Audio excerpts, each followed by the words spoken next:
Hey! Tambala na! At eto na sila, ang nag-iisang masugid na tagahanga ni Nicole Yala. Chris Chuper! Kasama ang nag-iisang die-hard fan ni Chris Chuper, Nicole Yala!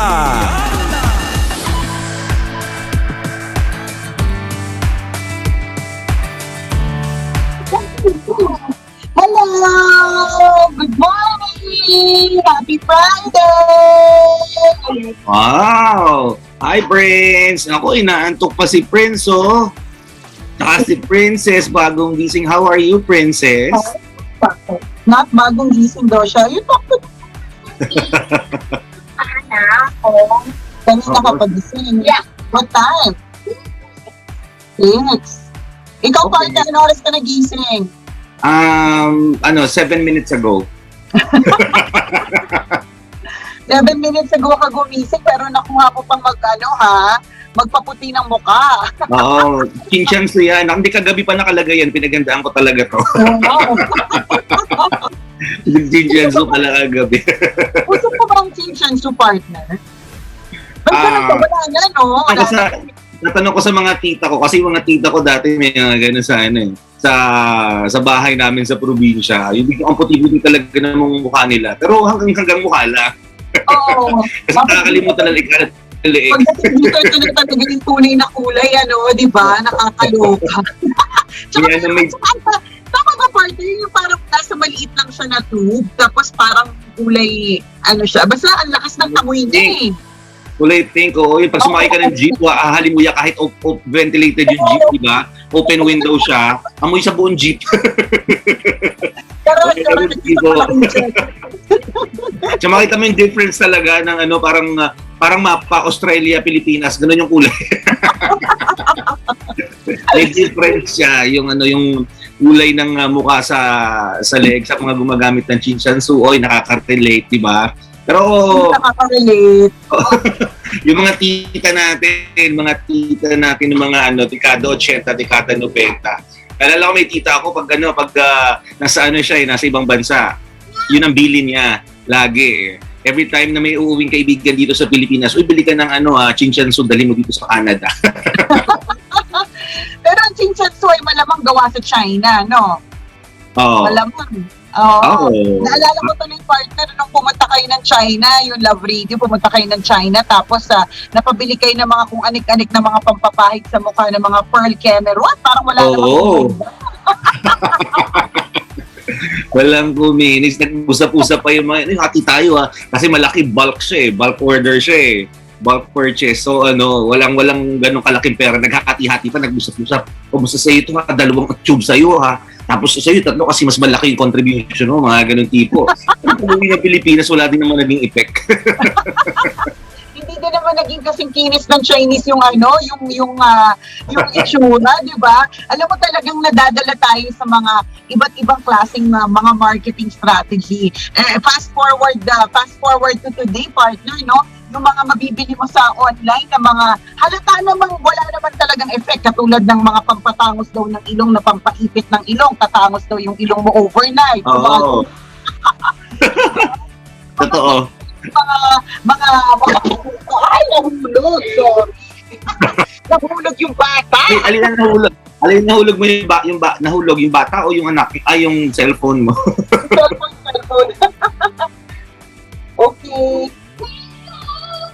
Ayan. Diba? So madami mga produkto talaga na minsan, ito maganda tong discussion partner Ano yung produkto o ano yung any type of product that you bought online, binili mo online na ngayon pala wala palang saysay. Yan. Wala palang saysay yung parang ba't ko to binili? Wala naman pala tong saysay. Nadarang lang ako. Na-overcome ako ng aking emotions. Kasi ang ganda ng advertising, hindi ko naman pala kailangan. Nako, madami yun. Ako ewan ko, hindi talaga ako ma-purchase na tao, kahit online. Although nag-try ako, siguro mga 3 times nag-order ako ng online. Yung kasi dati parang kailangan natin gumawa ng content na basta content, tapos required din sa school kasi every week meron kami sa school na may team na ano na pwede mong gawin, pwede mong lahat mag-wear ng black, lahat may headdress, lahat nakakap, mga ganun tipo. So nag-order ako nung Naruto na buhok, partner. Oo. So sabi ko pa, syempre pabida yun naka-Naruto ka na buhok. So pag nag-zoom kami sa class, ay diba din ng content, di ba may jacket ako na Naruto, tapos Naruto pa na buhok, mga ganun tipo. So, expected ko, talagang magmukha akong anime, mga ganun tipo. Nung dumating dito, yung wig na nabibili lang just tabi-tabi na, alam mo, pwede mo siyang gawin. Yung marami din pala sa bakalari pa, hindi siya Naruto eh. Nung dumating sa akin, hindi Naruto, mukha akong aso. Mukhang kang naturo, partner.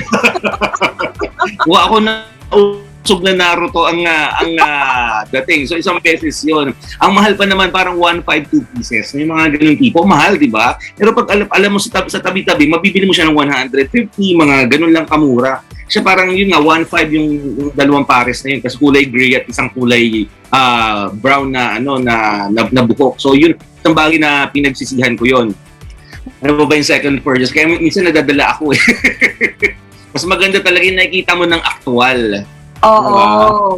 Totoo. Ay, tsaka yung ewan ko kung dumaan din sa sa timeline mo, yung mga pampahid para hindi nag-leak yung either yung tubo or yung mga PVC natin o kaya yung mga leak sa kisa, may papahid mo lang na parang pintura. Hindi natutuloy yung tubig galing sa kisa. May bumili din ako noon, partner.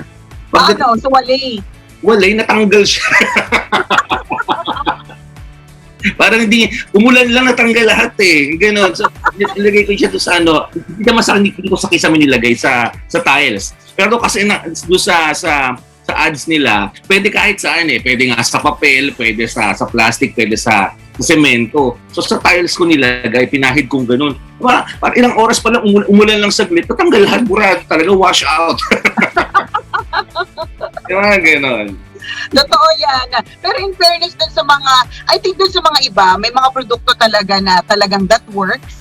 Meron naman talaga. Yes, meron naman talaga. Oo, meron naman talaga. Meron lagi nag-appear sa feed ko, partner. Hindi ko lang siya binibili kasi parang feeling ko masyado siyang mura para doon sa benefit na binibigay niya, which is yung para siyang brush sa CR, pero parang pinapakitab niya lahat, pero brush siya, yung parang umiikot-ikot siya na brush. Kapag parang talagang pinanood mo yung ad, parang gusto mo talagang pumili kasi yung mga halimbawa, yung mga faucet, yung mga shower, yung mga dati. Sumapakintabin eh. Oo, parang kikintab talaga siya nang hindi mo, nang walang parang masyadong effort na hindi mo kailangan kumuha ng cleaning service. Kasi usually, lang yun, yung talagang kumikintab ulit kapag merong cleaning service na meron silang tamang materials, di ba, for it. Ganun. Yes. Pero lagi lang siyang nag-appear, partner, sa ads ko, sa Viber, ganyan. Kasi palagi ko siyang tinitingnan. Kaya lang kasi, nabobore ko natatakot ako kasi minsan kapag masyadong mura, tapos ang ganda na masyado ng benefits, nakakapagtaka, isang malaking question mark. Sabi nga, when it's sabi ko, nakalimutan ko na tuloy eh. When there's darkness, it's brown out. When there's no getting over that rainbow. It's so good to be true, it's not true. Diba? Yung parang ganyung klaseng eksena, kaya kailangan maging careful ka. Lalong-lalo na kung halimbawa yung pera mo sakto lang. Ang pera mo sakto lang. Mabuti kung madami kang extra pera, you always charge it to experience, that's okay. Pero kapag yung pera mo sakto lang, kailangan i-manage mo properly yung pera mo. And isang magandang tip is you always read the comments. Para nung minsan, partner, muntik na ako mabudol. Kasi yung anak ko, favorite niya si Tayo the Little Bus. So, meron siyang ad na nakikita lagi online. Tapos sasabihin ni Patapot, ni Prince, can we buy this? Ganun. Yung para siyang kasi yung Tayo bus, parang nagpa-park siya sa mga garahe, gano'n. So, ang ganda niya, partner, parang isa siyang malaking truck, tapos pwede mong i-park yung mga park yung mga Tayo na maliliit. So, may isip ko talaga, ito, magugustuhan niya talaga to. Buti na lang, partner, nagbasa ako ng comments. Kasi yung truck, napapasukan ng mga maliliit na Tayo bus, partner, ganito lang kaliit. Mas maliit pa dito sa ano, Yung mga laro-laruan lang na nabibili sa sari-sari store, mga ganun. Pero yung mga libre sa palabunutan, mga yes, ganun. Yung libre sa chichirya. Libre sa palabunutan. Yung sa sobrang liit, kaya siya magkasya sa loob ng lagay ng cornic. Ganun. So, alam mo yun, parang dapat talagang dun ko na napatunayan ulit na huwag kang magpapadala sa... Siyempre, of course, i-advertise nila yung maganda. Wala naman ako nakita, partner, na gusto nila makabenta na ang pinopost nila ay tsakang version ng kanilang produkto. Hindi. Ang ilalagay talaga nila doon is yung maganda yung quality, mukha siyang malaki, di ba? Mapapawaw ka talaga. Diba? Talaga may entice kang bumili. Pero sana kung mag-advertise tayo, yung malapit sa katotohanan. Diba? Isang halimbawa, lagi dumadaan sa feed ko, yung Bee-Wax partner na na bibili mo siya. Siguro kasi yun yung hilig ko mga gamit sa bahay. Bee-Wax, na pag binili mo siya, pwede mong ipahid sa mga luma mong mesa, luma mong cabinet, basta ipahid mo, mukhang bago. Talaga yung mga minumodel nila, parang kakalabas lang ng mall, mga ganung tipo. Sabi ko, totoo ba to? Na kapag yung luma mong cabinet, kahit nga, tipak-tipak na, pag pinahira mo ng ganon, magmumukhang bago. Di ba yung mga kunyari mesa natin, na luma na, di ba, nagka-crack-crack na yun, tipak-tipak. Pag pinahid mong ganon, magmumukhang bago. Parang mesa sa palasyo ng Malacanang, ganun ang dating. Wow, parang ganun yung kalalabasan. Tapos may isang sample doon yung kutsilyo, yung tangkay ng kutsilyo.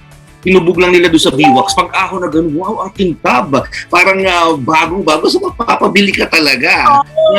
Sabi ko, sa isip ko, at the back of my mind, totoo ba yan? Baka nung inangat mo ganun, bagong kutsilyo naman talaga yung pinakita mo sa amin. So, sana, yung malapit po sa katotohanan. Parang yan mga advertisement dati. Yung pagbibili ka ng hamburger, katakam-takam, punong-puno ng laman. Diba? Fresh na fresh yung lettuce, gano'n. Tapos kapal-kapal yung bun mo, diba? Alsang-alsa. Pero pag binili mo, kulo-kulubot na siya, diba? Yung lettuce mo na. Tapos hindi ganun katakam-takam in real life sa madaling salita. Parang ganun yun. Yung mga hamburger na naka-display siya, nakakalaway siya eh. Pero pagdating sa'yo, hindi ganun talaga yung itsura. Ganun. Sana malapit sa katotohanan. So hindi mo binili yon yung panikwento mo parang pampabago kasi di ba parang walang ganun walang ganun ka-instant na makikita mo kaya but of course yun nga kapag ka meron kang extra pera yung parang wala lang sa yung pera niyan tas out of curiosity yan naman din yung tina-target ng mga nagbebenta na yan yung mga may extra pera na out of curiosity bibili ganyan di ba so let's just be careful not necessarily naman ito sila po yung nanloloko kaya lang di ba kung ang tatawag naman din talaga dito is a marketing strategy. Diba? Pero totoo kaya yes, partner dun sa huwag naman masyadong malayo sa katotohanan. Parang yung mga partner, feeling ko it doesn't really work Hindi ko alam kung mali lang ako ng application, masyadong makapal o masyadong manipis. Yung mga partner, yung pampadikit, yung sa commercial partner, kaya niyang dumikit ng tao, di ba? Kaya niyang dumikit ng basta lahat ng mga bagay. Tapos pag ako na, ididikit ko, tapos simple lang naman yung didikit ko, hindi sila dumidikit. Nakalagay doon for metals, for wood. Alam mo yung parang lahat didikit, maski mga bibigat. Pero kung ako na, hindi naman dumidikit, di ba? Inisip nga din natin, posibleng may mali ba tayo? Hindi ba tayo sumunod sa procedure o sa instruction? Nakasulat sa produkto, bakit hindi naging parang hindi effective sa atin? Tama. Pero yun nga Although again, sinasabi natin, hindi naman lahat ng produkto. Kasi may mga produkto din naman talaga na okay.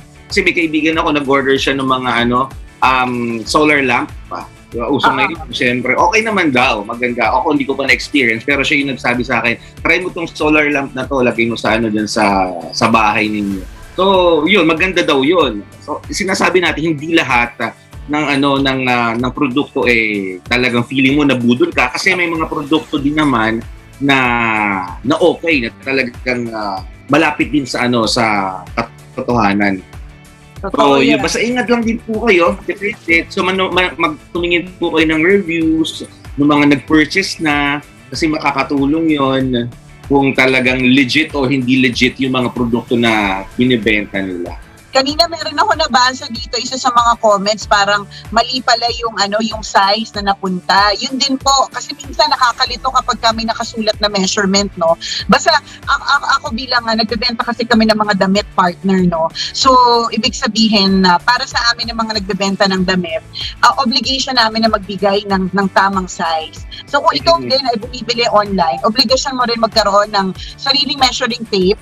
At saka, obligasyon mo din malaman kung ano talaga yung size mo. Hindi porke mukhang maliit doon sa model. Hindi kata yung balikat mo, partner. Yung damit sa balikat mo, ba't gano'n? Nahuhulog kasi yung isa. Ibaba mo na pareho. Tanggalin mo na lang para walang problema. Gusto ko nang tanggalin parehas ka lang baka mukha akong hubad dite. Tatanggal kasi yung isa. So anyways, yun nga, partner, obligasyon din ng buyer na alam niya yung kung ano yung sukat niya talaga. So, syempre, obligasyon ng seller ibigay kung ano yung sukat ng damit na meron kami. Obligasyon din naman ng buyer na alamin kung ano yung sukat in terms of inches and in terms of centimeters. Kasi, pag nagtanong kayo doon sa nagbebenta, sasabihin namin, ma'am, ganitong kasya po yan sa chest na 34. Ganyan, o kaya 36, o kaya sa 22. 22 na chest, how many? Pang bata, o yan, yung gano'n. So, ikaw, obligasyon mo din malaman kung ano yung circumference o kung ano yung size ng bust mo, di ba? Huwag ka magagalit kung nagkamali nung parang yun naman yung sukat na nakasulat, tapos, iba yung sukat na or hindi nagkasya sa'yo, di ba? So, it's both an obligation for both. Again, ulitin namin. Obligasyon ng online seller na ibigay ang tamang sukat. Obligasyon din ng buyer na talagang i-ano yung sukat. O kung halimbawa, hindi lang sa damit partner, ito nangyari na to sa akin, ulitin ko lang. Tungkol sa bag, di ba? Akala ko bagay niya na malaki, shoulder bag, yung pala pa, nagaya pala. Ang bata pala. In fairness naman, siguro, nung pinicturean siya ng seller, close up. So, mukha talaga siyang malaki, di ba? Ang mali ko, hindi ako nagtanong, pero nakasulat naman nakasulat din yung sukat in terms of inches. Di ba, minsan yung mga bayan, parang katamad naman. Katamad na. Oo, totoo yun. Nakatamad namang isipin. So, kung halimbawa wala kang tape measure, tinatamad kang isipin kung ano talaga yung sukat, ang sasabihin mo siya, scale mo. So, kung halimbawa, bumibili ka ng bag, sabihin mo, pakisuot nga po, para makita mo kung gaano siya kalaki. O doon mo malalaman kung shoulder bag ba talaga siya, clutch bag o pouch. Diba? O di naman kayo, diba yung ginagawa ng iba, parang kung ano yung size ng regular na, kunyari alcohol, tinatabi nila sa alcohol. Para at least magka-idea ka, kasi laki lang pala ng alcohol. Mga ganun. Totoo yun, pero Buyers ang magtanong. Parang hindi naman tayo feeling laging nabudol, kahit hindi naman. Tama. Actually, parang may responsibilities no? Si buyer, kailangan magbigay ng tamang detalye, di ba, makatotohanan ng detalye sa kanilang mga sellers at tayo naman bilang sa mga buyers at tayo naman bilang mga buyers, obligasyon natin, responsibilidad natin na i-check mabuti yung anong tawag dito, yung produkto na binibili natin para yun nga tama, hindi tayo feeling nabudol after nating ma-receive yung produkto. Meron akong kaibigan nag-order na jacket naman, partners. As in, ganda talaga nung minomodel. Nakita ko din kung paano minodel yung napakagandang jacket. Talagang, wow, ang ganda nito, mapapabili ka. So, 1.5 yung presyo niya. So, binayaran. Deliver, binayaran. Tapos, nung binuksan ng ganun, as in, nakakalungkot na jacket na parang, okay, jacket lang. Tapos sa tabi-tabi nilagay mo ng print sobrang layo, kasi nakaka-disappoint talaga na hindi to presyo ng isang 1.5 na jacket. Alam mo yung presyohan ng 1.5 na jacket na maganda at yung jacket na tag 200 lang, nilalagyan mo ng print. Kasi alam mo, partner, minsan, ang ginagawa din naman kasi talaga ng mga nagbebenta, nag-i-invest talaga sila sa mga model, nag-i-invest talaga sila sa makeup, nag-i-invest talaga sila para kapag na sinuot yung 200 pesos o 150 na jacket, mukha siyang pang 1.5. Yun nga lang, unfortunately, kapag ka dumating sa atin, hindi pala siya ganon. So, ako nga, minsan torn ako between kasi ako, I really do buy a lot of things online. Pero iba pa rin kapag halimbawa, nahahawakan ko. Halimbawa, kailangan na namin bumili ng mga bagong unan, partner. Meron naman na online na binibenta, pero iba pa rin yung actual na try ko siyang yakapin, alam ko talaga yung sukat, di ba? May mga ganong klase mga bagay. So be careful. Alam mo yung kaibigan mo nakabili ng jacket, ako partner, meron akong uuwi dati. Hindi ko yung makakalimutan kasi talagang in love ako sa kanya, partner. As in, ano siya, jumpsuit siya. So, isang buo siya na yung itsura sa model, mukha siyang denim. So, mukha siyang maong. Tapos, nakaprint si Bugs Bunny na malaki. Buong katawan Bugs Bunny. So, parang, ang ganda niya talaga. Tapos, yung presyo niya, parang katapat din naman. Kung halimbawa denim talaga siya, ganyan. Katapat din naman, mukha din naman talagang gano'n. Tapos, doon sa model, ang ganda talaga ng pagkakaano doon sa model. Parang, wow, ang astig, ang ganda. So, binili ko online, partner. Pagdating, ang nipis-nipis ng tela, hindi talaga siya makuha. Tapos, printed lang siya, as in nakaprint doon sa... Gagana mukhang maong. Oo, pero siya mukhang maong, nakakalergig. Nakakainis yung Diba? ganun. Yung mga ganon. Kasi mag-i-invest talaga sila sa model, mag-i-invest talaga sila dun sa, para it looks good. Siyempre, kung it doesn't look good, how will you buy it, diba? Paano makaka-entice ng mga taong bibili? Totoo yun. So, ingat po tayo, no? Ingat tayo. Talaga minsan nakakalungkot kapag na hindi nasunod yung expectation mo, di ba? Parang, sayang yung bayad ko sa kanya. Tsaka nakakadala. Eh, ang dami pa naman namang lumalabas na ganun. Hindi lamang isa, dalawa o tatlo sa mga kaibigan ko naka-experience na parang nabudol sila or disappointed sila sa nabili nila. O disappointed sa nabili nila. So, ibig sabihin, marami, laganap sila. Kaya maging wais na mamimili po tayo. Hindi lamang isa yung seller na binabanggit natin, marami po kasi sila. Madami po sila. Ito nga, sabi nung Ann Valderrama, ako po, nung nag-order ako ng cellphone, iba po yung laman ng box. O, di ba? Siyempre mo, nag-order ka ng cellphone. Charger yung dumating. Pagdating ka Sabado, yan pa. Dahil bawa ito rin pandemic, partner. Parang nasira yung phone ko. Nasira yung fold, yung Samsung Fold ko. Ang presyo talaga ng Samsung Fold, nasa 100.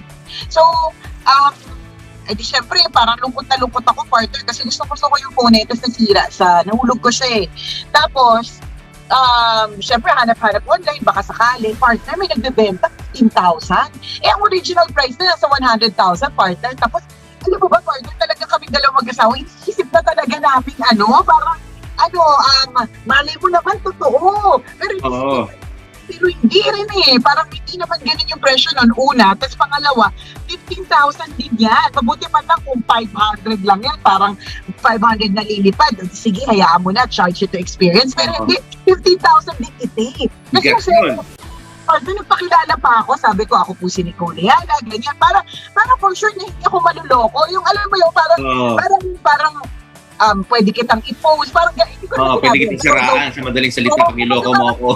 Oo, parang kapag niloko mo ako, meron akong ways and means na i-share sa mga tao yung store mo, ganyan, ganyan. Tapos, to make the long story short, partner, nanghinayang pa rin ako sa 15,000. Kasi again, ang rule is, if it's too good to be true, it's not true. Yun ang general rule dyan. Kapag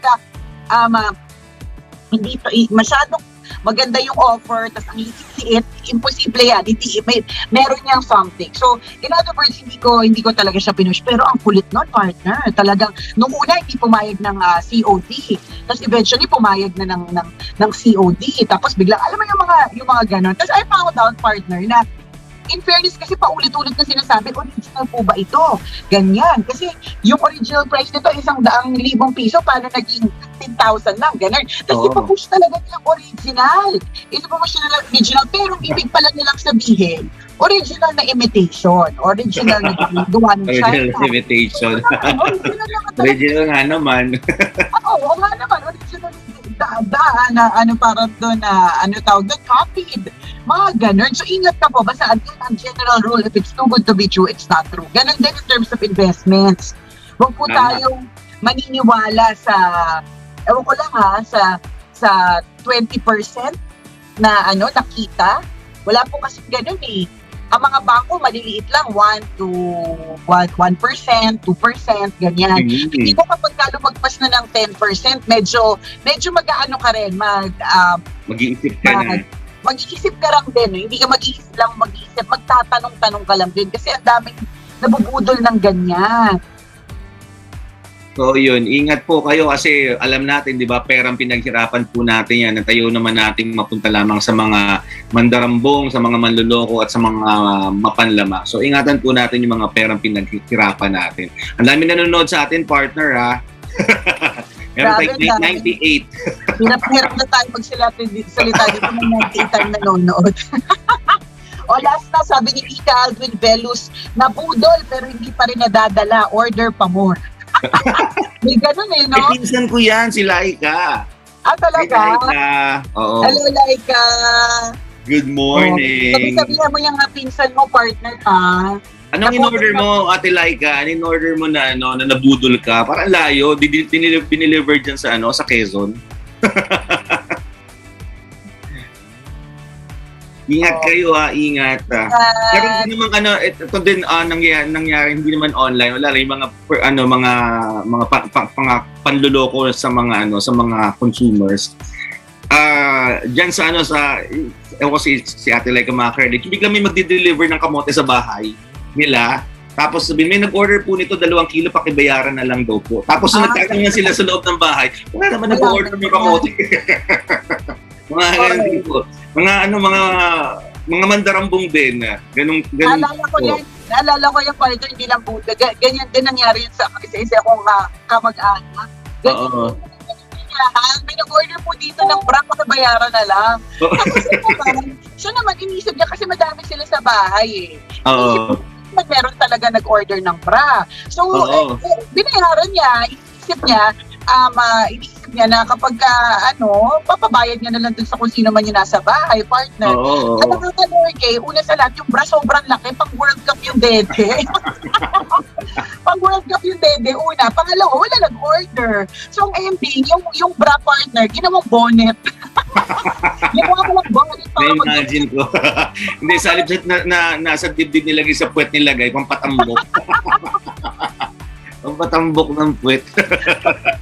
Pampatambok, diba? So, kailangan po talaga magdoble ingat. Yun lang naman po yung punto natin kasi syempre pa weekend, minsan gusto nating mag-tinker sa phone natin, ano mga pwedeng mabili, ang daming mga nakaka-entice bilhin online, yung ganun, okay lang naman, di ba? Kasi deserve mo naman yan. We only live once, so deserve mo naman yan kung sa tingin mo kailangan mo. Pero again, doble ingat, triple ingat, basahin na maigi yung mga comments kasi yung perang nilelet go mo ay perang pinaghirapan. Tama. Ayan, good morning sa 99. Nadagdagan ng isa, 99 na yung nanonood sa akin, partner. O yan, 98 na ulit. Nakakalurky, partner, yung iilan na nga lang nanood. Yung isa, nagkamali pa ng tawag sa akin, tinawag pa akong Chacha.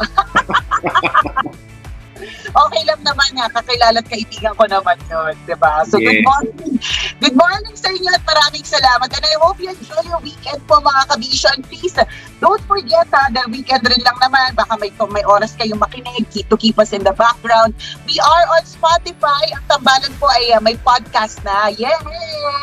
Meron na po dyan 5 episodes. Virgin na Virgin, batang-bata pa, 5 episodes pa lang ang meron dyan. So, kung gusto mo nga ngayong buong weekend, mag-chillax ka with tawanan and kung anek-anek with the tambalan, just go ahead and please follow us on Spotify, Tambalan Podcast. Para mag-enjoy kayo dyan. Tapos share nyo rin sa mga kaibigan nyo. Diba? Stream lang ng stream. Kung gusto nyo ng pampantok, pampatawa, lahat na. Effective po yan. Pampantok, pinatulugan. Ikaw, hindi gano'n, napapatok nila yung tambalan diba? At saka ang maganda dito, every Monday, 9 a.m. yung pag-drop ng new episode. So, on Monday, 9 a.m., yun na naman yung pag-drop ng bagong episode. So, 6 episodes na siya. Yay! Enjoy! Tuloy lang po ang pakikinig sa Tambalan on Radio. Dito po sa aming Facebook Live na for some reason, ilang Friday na po namin ginagawa, hindi nyo pa rin kami pinupuntahan. Okay lang yun. Gagawin pa namin dito At syempre, of course, yung ating Tambalan Podcast. Maraming salamat po. Okidoki! Salamat! Weekend. Happy weekend! Enjoy kayo. Ingat. Good guys! Bye-bye!